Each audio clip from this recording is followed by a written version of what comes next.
Assalamualaikum warahmatullahi wabarakatuh. Kami dari kelompok 8 strategi pengajaran akan membahas mengenai teknik dan keterampilan mengajar. Selamat menyaksikan.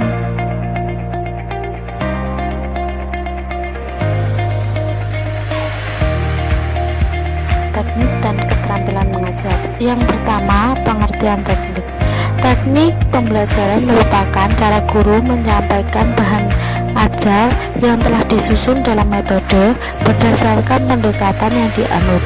Teknik yang digunakan oleh guru bergantung pada kemampuan guru itu mencari akal atau siasat agar proses pembelajaran mengajar dapat berjalan lancar dan berhasil dengan baik. Dalam menentukan teknik pembelajaran ini, guru perlu mempertimbangkan situasi kelas, lingkungan, kondisi siswa, sifat-sifat siswa, dan kondisi-kondisi yang lain. Dengan demikian, teknik pembelajaran yang digunakan oleh guru dapat bervariasi sekali.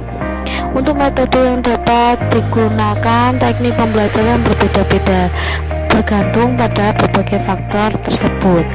Dari uraian di atas dapat dikatakan bahwa teknik pembelajaran adalah siasat yang dilakukan oleh guru dalam pelaksanaan kegiatan belajar mengajar untuk memperoleh hasil yang optimal. Teknik pembelajaran ditentukan berdasarkan metode yang digunakan dan metode disusun berdasarkan pendekatan yang dianut. Dengan kata lain, pendekatan menjadi dasar penentuan teknik pembelajaran. Dari suatu pendekatan dapat diterapkan teknik pembelajaran yang berbeda-beda pula. Selanjutnya, pengertian keterampilan mengajar. Sekolah merupakan wadah dalam melaksanakan proses pembelajaran di mana dalam proses pembelajaran tersebut dibutuhkan interaksi antara pendidik dan anak didik.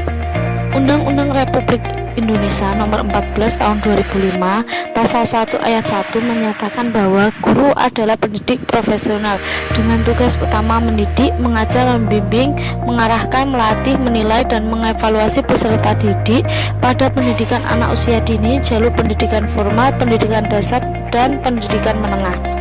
Sedangkan guru menurut Zahra Idris Lisma Jamal dalam Idris 2008 adalah orang dewasa yang bertanggung jawab memberikan bimbingan kepada peserta didik dalam hal perkembangan jasmani dan rohani untuk mencapai tingkat kedewasaan, memenuhi tugas sebagai makhluk Tuhan, makhluk individu yang mandiri, dan makhluk sosial. Suatu pendidik, guru, dan anak didik merupakan komponen yang harus dipenuhi sebagai syarat terlaksananya pendidikan. Namun, untuk mencapai tujuan pendidikan diperlukan keterampilan mengajar guru. Keterampilan mengajar merupakan kemampuan-kemampuan yang harus dimiliki oleh setiap guru untuk memenuhi tugas mengajar yang dilakukan secara profesional. Menurut Suwarno, keterampilan mengajar adalah kemampuan atau kecakapan mengajar dalam menjelaskan konsep berkaitan dengan pembelajaran. Pendapat lain menyebutkan keterampilan mengajar adalah keterampilan umum mengajar sebagai bekal utama dalam melaksanakan tugas profesional yang mengacu atau merujuk pada konsep pendekatan kompetensi dasar lembaga pendidikan dan tenaga pendidik. Berdasarkan pada 3 pernyataan para ahli tersebut, dapat disimpulkan bahwa keterampilan mengajar adalah kemampuan atau kecakapan yang harus dikuasai guru dalam memenuhi tugas mengajar dengan dilakukan secara profesional. Selanjutnya, saya akan menjelaskan tentang keterampilan dasar mengajar. Keterampilan dasar mengajar adalah kemampuan atau keterampilan yang bersifat khusus yang harus dimiliki oleh guru, dosen agar dapat melaksanakan tugas mengajar secara efektif, efisien, dan profesional.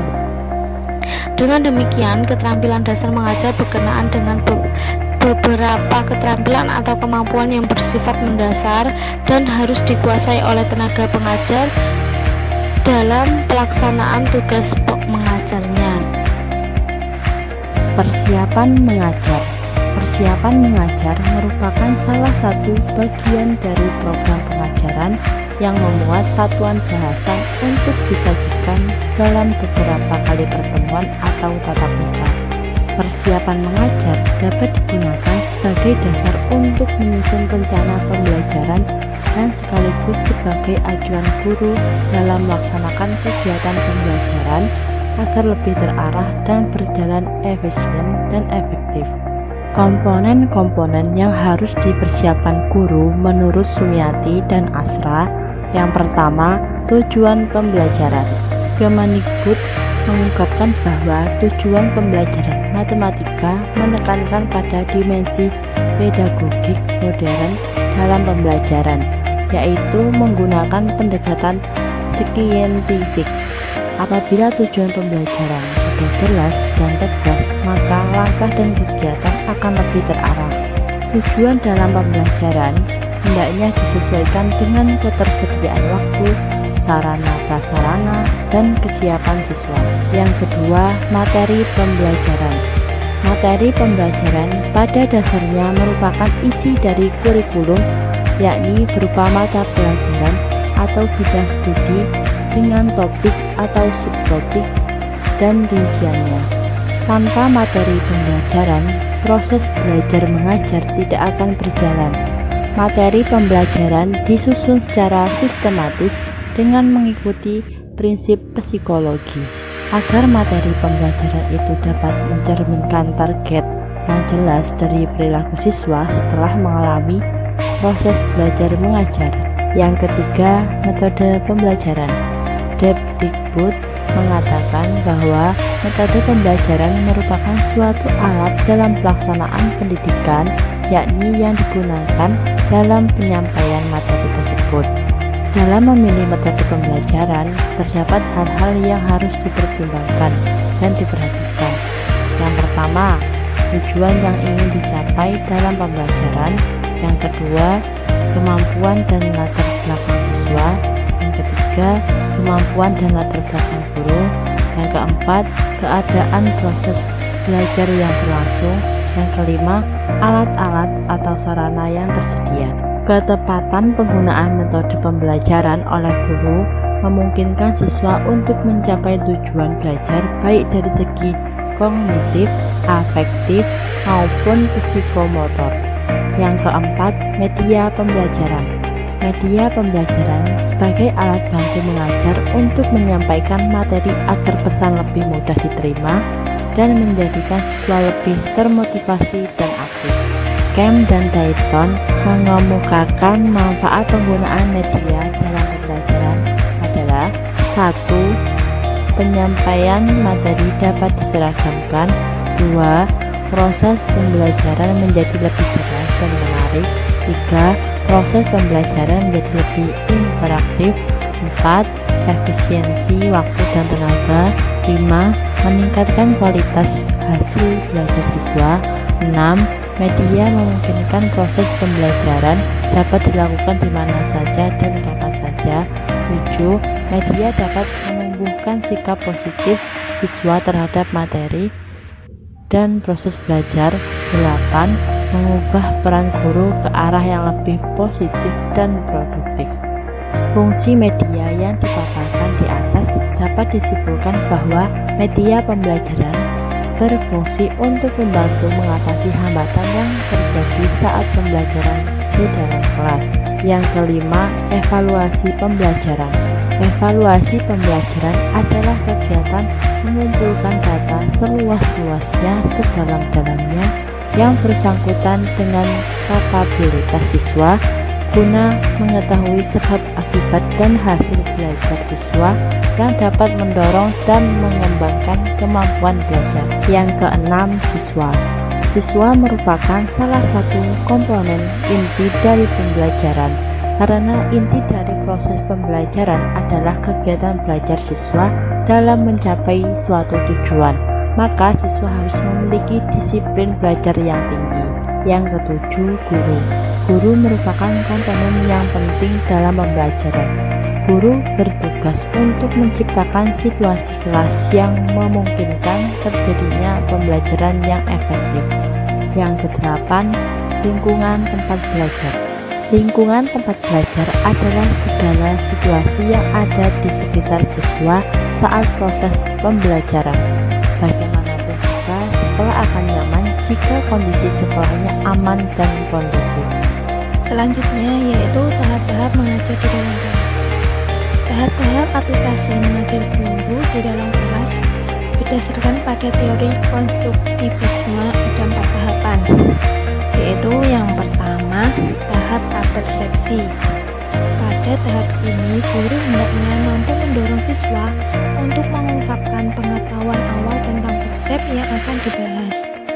Konsep yang dibahas itu sesuai dengan mata pelajaran dan tema pembahasan dalam pembelajaran di kelas. Caranya cukup mudah, guru tinggal merangsang pertanyaan-pertanyaan problematik tentang fenomena yang sering ditemui di kehidupan sehari-hari yang berkaitan dengan tema yang sedang dibahas. Misalnya ketika materi pembelajaran tentang darah atau sirkulasi darah, maka guru bisa memberikan beberapa pertanyaan seputar darah kepada siswanya. Sebagai contoh, siapakah yang belum pernah melihat darah? Tahukah mengapa darah berwarna merah? Apa fungsi darah itu? Atau bisa juga dengan mengajukan pertanyaan seperti siapakah yang pernah mengalami luka darah? Dan sebagainya. Dengan mengaitkan konsep yang akan dibahas dan mengomunikasikan dengan siswa, maka mereka akan lebih mudah dalam menangkapnya. Dengan demikian, siswa belajar mengkonstruksi diri sendiri pengetahuannya yang sudah dimiliki dari pengalaman sehari-hari dan membuatnya mudah mengerti. Tahap kedua yaitu eksplorasi. Di tahap ini, guru memberi kesempatan kepada siswa untuk menyelidiki dan menemukan konsep melalui pengumpulan, pengorganisasian, dan penginterpretasian data dalam suatu kegiatan yang telah dirancang. Kemudian dibentuk kelompok-kelompok kecil untuk didiskusikan dengan kelompok lain. Di sini guru berperan merancang sebuah kegiatan untuk aktivitas belajar eksplorasi siswa. Dari aktivitas semacam ini, siswa mampu mengelompokkan, mengurai, dan mengatasi masalah secara bersama-sama. Tahap ketiga yaitu diskusi dan penjelasan konsep. Dalam hal ini, guru menyiapkan ruang diskusi kepada siswa secara langsung. Diskusi ini bisa dilakukan dengan sesama siswa di kelas dengan terlebih dahulu dibentuk kelompok belajar. Bisa juga dengan membagi siswa ke dalam kelompok tertentu, dan guru bertugas memberi beberapa pertanyaan. Sebaiknya sebelum diskusi dimulai, guru hendaknya membuat sebuah studi kasus tertentu yang harus diselesaikan oleh masing-masing kelompok. Hasil dari pembelajaran terhadap studi kasus tersebut kemudian didiskusikan secara bersama-sama dengan siswa kelompok lainnya. Saat siswa memberi penjelasan dan solusi yang didasarkan pada hasil observasinya ditambah dengan penguatan dari pendidik, maka siswa membangun pemahaman baru tentang konsep yang sedang dipelajarinya. Dan tahap yang terakhir yaitu pengembangan dan aplikasi. Pada tahap ini, guru hendaknya berusaha menciptakan iklim pembelajaran yang memungkinkan siswa dapat mengaplikasikan pemahaman konseptualnya. Iklim pembelajaran ini sangat dianjurkan berupa kegiatan atau pemunculan dan pemecahan masalah-masalah yang berkaitan dengan isu-isu di lingkungannya. Bisa juga guru berusaha untuk mengaitkan satu kasus dengan kasus lainnya, sehingga siswa dapat mengembangkan pemahaman yang telah diperoleh dan mampu mengaplikasikannya kepada bidang lain.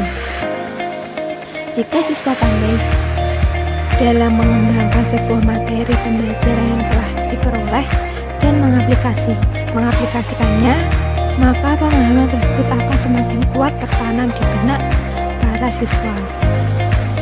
Sekian penjelasan dari kelompok kami. Apabila ada salah kata, kami mohon maaf. Terima kasih. Wassalamualaikum warahmatullahi wabarakatuh.